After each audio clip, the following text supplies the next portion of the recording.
Patients who take psilocybin for treatment-resistant depression show reduced symptoms weeks after treatment following a reset of their brain activity, according to new research. For this study, researchers at Imperial College London used psilocybin, the psychoactive compound that occurs naturally in magic mushrooms, to treat a small number of patients with depression in whom conventional treatment had failed. In the study, published in the journal Scientific Reports, researchers describe patient-reported benefits lasting up to 5 weeks after treatment. They theorized that the psychedelic compound may effectively reset the activity of key brain circuits known to play a role in depression. A comparison of images of patients' brains before and 1 day after they received the drug treatment revealed changes in brain activity that were associated with marked and lasting reductions in depressive symptoms. According to the researchers, we have shown for the first time clear changes in brain activity in depressed people treated with psilocybin after failing to respond to conventional treatments, said Dr. Robin Carhart-Harris, head of psychedelic research at Imperial, who led the study. Several of our patients described feeling reset after the treatment and often used computer analogies. For example, one said he felt like his brain had been defragged like a computer hard drive, and another said he felt rebooted. Psilocybin may be giving these individuals the temporary kickstart they need to break out of their depressive states, and these imaging results do tentatively support a reset analogy. Similar brain effects to these have been seen with electroconvulsive therapy. For this study, which researchers say is the first with psilocybin in depression, 20 patients with a treatment-resistant form of the disorder were given 2 doses of psilocybin, 10 mg and 25 mg, with the second dose a week after the first.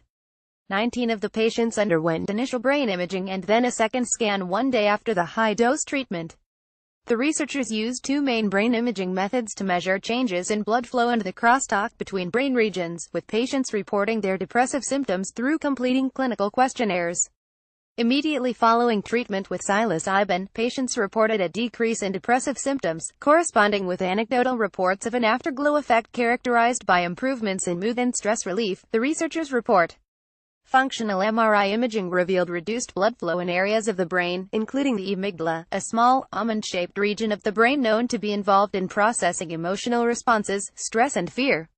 They also found increased stability in another brain network, previously linked to psilocybin's immediate effects as well as to depression itself.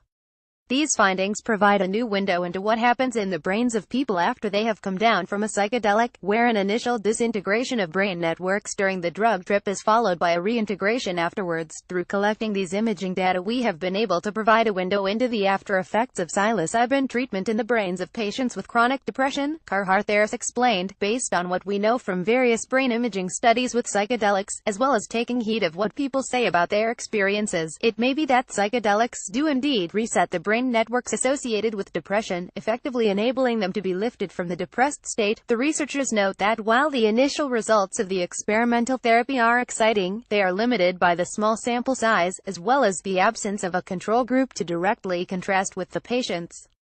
They also note that the research is at an early stage and that patients with depression should not attempt to self-medicate, as the team provided a special therapeutic context for the drug experience and things may go awry if the extensive psychological component of the treatment is neglected.